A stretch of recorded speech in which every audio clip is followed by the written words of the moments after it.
बिस्मिल्लाहिर्रहमानिर्रहीम। अस्सलामुअलैकुम वरहमतुल्लाह। आपकी तस्बीह आपका बुराक है।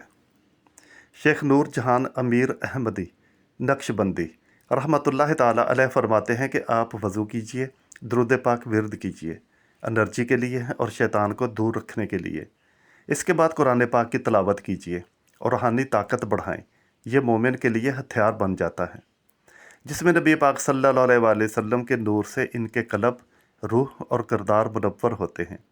दुरूद पाक के विरद से नबी पाक सल्लल्लाहु अलैहि वसल्लम की रूह मुबारक आपके साथ मौजूद होगी।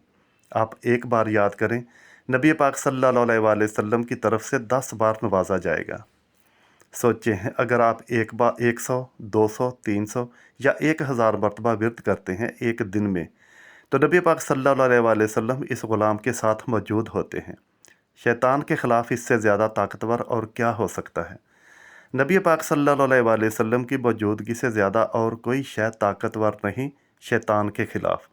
तो फिर किसी और चीज़ से मदद क्यों हासिल की जाए। ये औज़ु बिल्लाह की सीक्रेट है। बिस्मिल्लाह के हक़ाइक़ से पहले अल्लाह ताला का हुक्म है कि शैतान के ख़िलाफ़ पनाह मांगी जाए। और ये हिफाजत कहाँ से मिलेगी? ये हिफाजत नबी पाक सल्लल्लाहु अलैहि वसल्लम की मौजूदगी से है। सुबहान अल्लाह।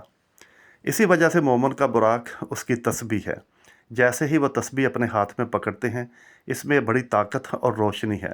शैतान इस तस्बीह से डरता है, ख़ास तौर पर वो तस्बीह जो बहुत ज़्यादा इस्तेमाल की गई हो।